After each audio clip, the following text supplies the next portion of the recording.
Hi again, my name's Julie, and I'm just going to show you a really simple cake. It's really just a Victoria sponge, but it's chocolatey and the kids love it. It's got coated in chocolate, and then I tend to crush up a crunchy bar on top as well. So all you need for a Victoria sponge cake is basically the same ingredients as you go down. So for this size pan, I've put a coating in there of a light bleach of oil, and then I've cut a piece of baking parchment inside as well because it stops it from sticking on the bottom. So that's the size pan I'm going to use, and I'm not going to do 2 layers today. I'm just going to do 1 layer because it's going to be chocolate, and then on top of that the crunchy. So here I've got 10 ounces of margarine, soft margarine, just really because it's quicker to mix it together. So that's going to go in my mixer. 10 ounces of caster sugar, the fine, in France where we are now it's called poudre. So that goes in as well.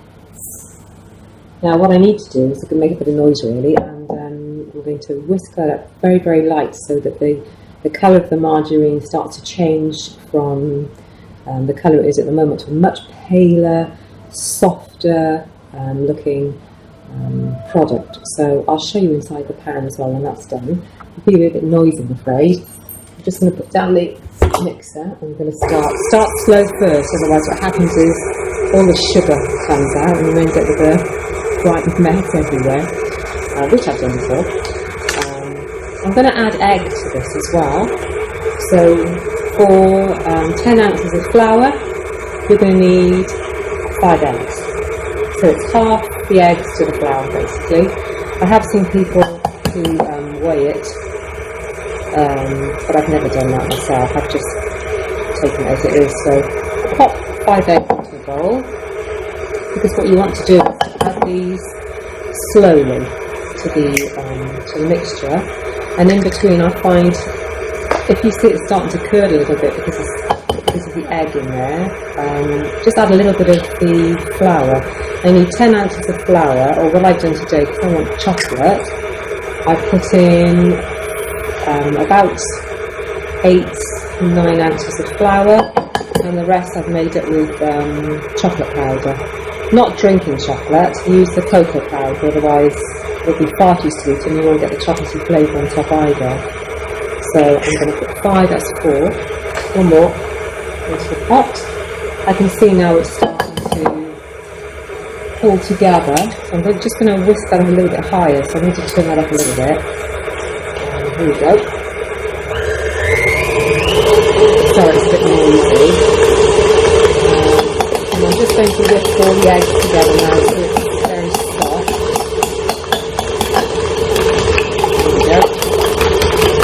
If you mix them all together, then there's no bugs clumping in with one great big lump. Okay, have a look now. Right, that's really light. So what I'm going to do is I'll lift that up. I just want to show you the colour of that. I'll just take that bit off there because it's a bit messy. No need to plonk it at the bottom of the pan. I'll just show you inside that and you can see how fluffy that is. Okay, and to this now I'm just going to add the eggs slowly. And I find it is much easier if you can just add a little bit of flour as you're going along. So I'm just going to take little bit by little bit inside there. Now with the flour, you need to make sure that the flour is self-raising. In France, I haven't quite found self-raising flour yet. It's probably out there somewhere. So I tend to have to add the baking powder to it just to make it up to self-raising. It's all a bit interesting. So just have a little bit of egg now. Start it off slow again, otherwise what happens is that all as you're trying to incorporate the egg, it just goes absolutely everywhere. I'm just going to grab a spatula, and the spatula there, you can just bring it down from the sides of the pan as you're going along. And put that on fast again.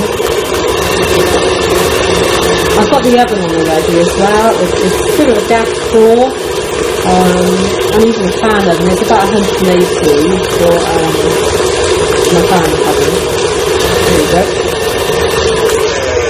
Okay, I'm going to add a little bit more because it's not gone weird so far. A little bit more egg.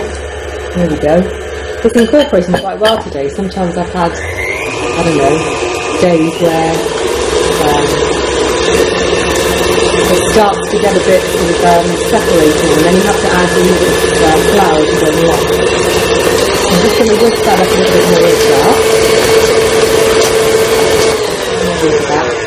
I think, looking at that, I'm just going to add a little bit, so you see what I'm talking about.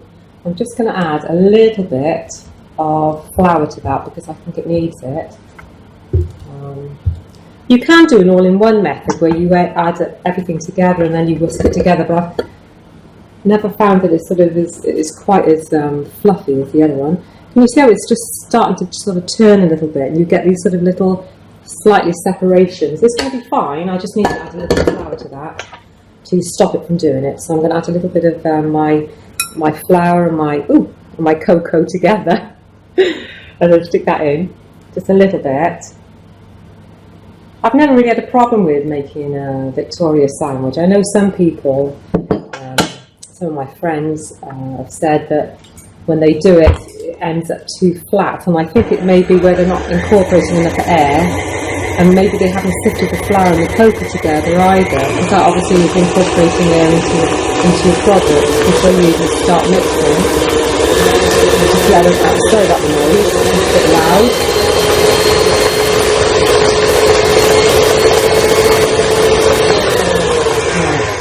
I can add a bit more egg now. What you have to do with this is try not to add all of your flour straight away like this, because the more you mix it, the less the air seems to come out, or for me anyway, in the flour. So you want to fold that flour in at the end really, so try not to use all of it to mix in between the egg. Try and get as much egg in as you can. Without adding too much flour. So we're just going to put a bit more egg in. It's quite quick this. In the oven, it takes about half an hour, in my oven anyway. Maybe a little bit longer for this, and it's quite a big cake. If I'm doing 2 sandwich size cakes, which are about the size, I normally do about a 9-inch wide, and I make 2 of them. And for me, to get a decent sized cake, that takes 12 ounces of flour, so 6 eggs. I'm just going to add a little bit more of the flour and cocoa mix, just to keep it from separating again. I don't tend to find with mine that I have to put milk in. I have seen some people put a little bit of milk in the end just to make it sort of soft. I think it all depends on the size of the eggs you've got as well. These are a medium to large. I wouldn't use small eggs for this, otherwise you'll gain the height again.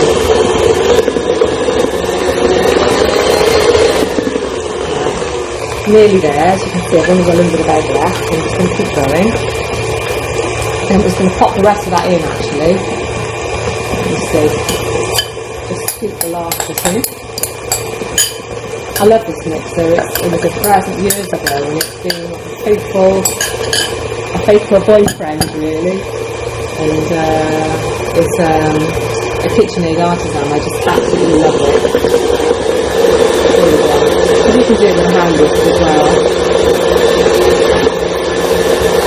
Right, one last whisk now that all the eggs are in, and then what I'm going to do then is slowly incorporate the twisted flour and the cocoa, so I don't lose my air.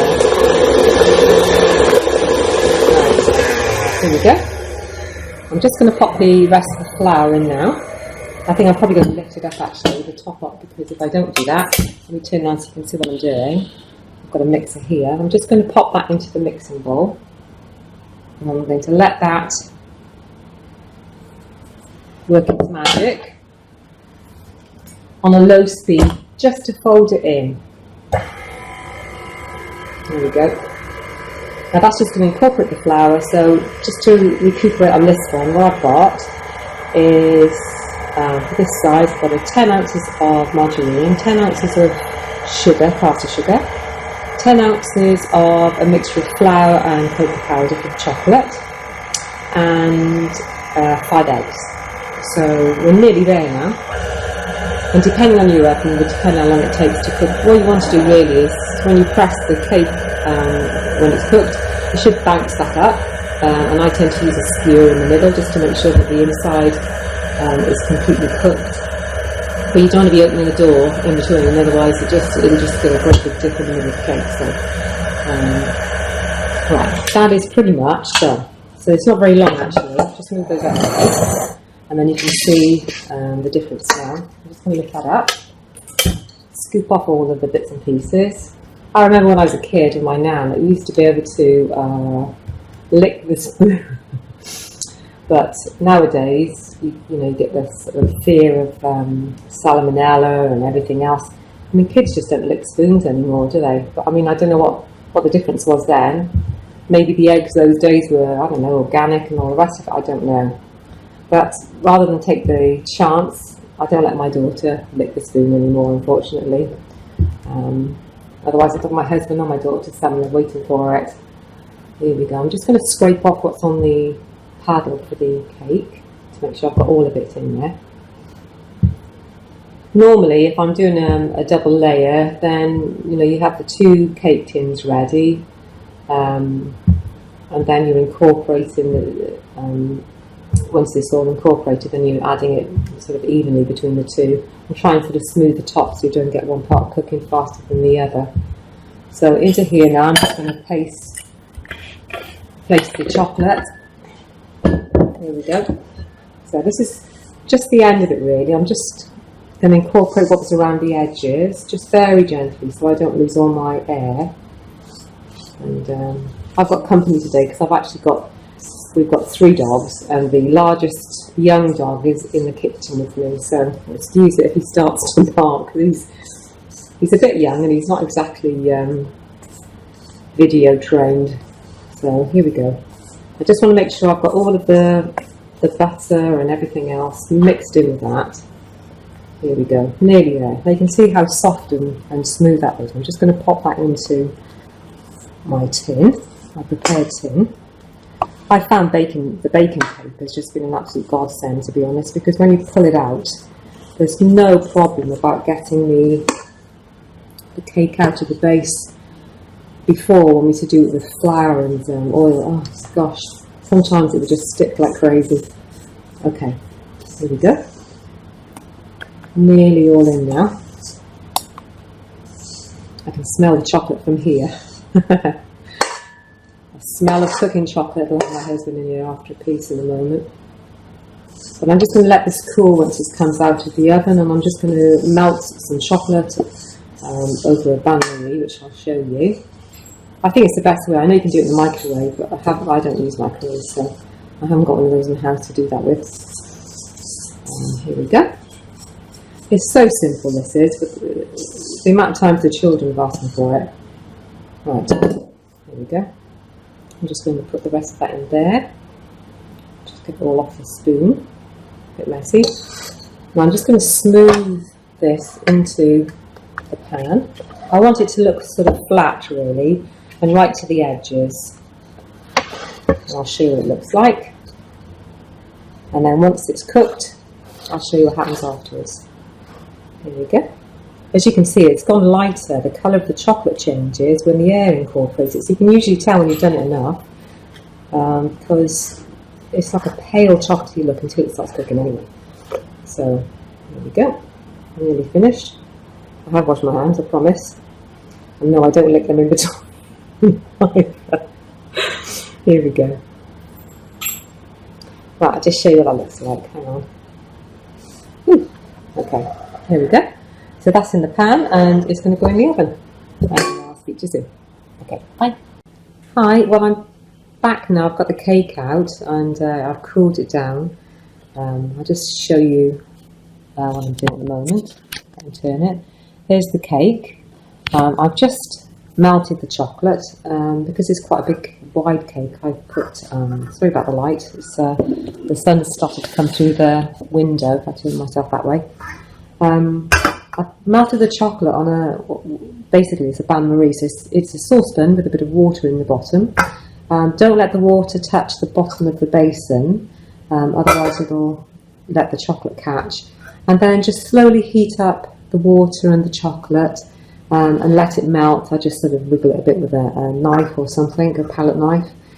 Then I'm going to take this chocolate off now. It's now melted, and I'm going to pour that all over the top of the cake. I suppose you could also do it with like a frosting, like butter icing or something like that. But for the girls, they always prefer the chocolate. So, and I don't like using that cooking chocolate either. I don't know, it doesn't taste the same to me. If you're going to put the effort in to make chocolate cake, you might as well use proper chocolate. I prefer dark chocolate, but you can use anything. And the other thing you could do is to melt dark, and then once that's sort of set a bit, you could then drizzle maybe a white chocolate over the top, or a milk chocolate, so you get a bit more of an interesting topping. So I'm just going to get it all out. Mind you, that's one thing you can put your finger into and lick, because it hasn't got the eggs in it. Okay, I'm just going to put that to the side, like that. Don't overheat it though, because it does go very granularly and it looks awful and tastes disgusting anyway, so don't do that. Right, this one now, I'm just going to, I've poured all the chocolate on top, I'm just going to smooth it over with a palette knife. So I'll show you now once I've done that. I found with this, because it's not hugely thick, you don't really need a filling of butter icing. If I'm going to make 2 layers, then I tend to put the butter icing in the middle with the chocolate in that too. It depends what you want, really. I'm mostly doing this because my daughter wanted to take some cake to school, so it's gone in the lunchbox. Here we go. It's good to freeze as well, actually, so if you're going to make it, you can do it into chunks and then just pop that in the freezer for school lunch boxes, and you can just take that piece at a time. What I found with the cake, if you put a slice in between a bit of baking paper and then you freeze it like that, then when you lift it out, oh, it's so much easier than trying to separate them once they're frozen. Right, here we go. I'm just going to get the last bit of that chocolate off on the top of the palette knife. All I've done for the topping for this particular one, you can put anything on this. You could put Maltesers on it, chocolate buttons, anything really that you fancy. Depends how naughty you're feeling, I suppose. In France we can't get crunchy bars, so I get people to bring them over for me, unless you go to one of the English shops. And I've got a bar of crunchy, and I've just bashed it with a rolling pin, just to break it up a little bit. I'll show you the chocolate top at the moment. Here we go. I'll just tip that. As you can see, it's just covered in chocolate all the way over. I've used quite a bit on this cake. I don't like it if it's too thin either, and you tend to find when it starts to settle, it's got a lovely crunch to it as well when you cut into it. So here we go. These are all crunchy, and I'm going to pop this all across the top. It's just yummy. So, but as I said, you can put anything on this. If you fancy putting nuts on or anything really, you can pop nuts in with the chocolate if you want to. And here we go. Nearly finished. I'm sure crunchy bars have got smaller. They used to be a lot bigger than this when I was a kid. But here we go. Mind you, say that about other chocolate bars too, don't they? So here we go. Now that's it. I finished. Okay. I'm just going to tip that so you can see it. Here we go. 1 chocolate crunchy bar cake. And bon appetit. Hope you enjoy it. Thanks. Bye.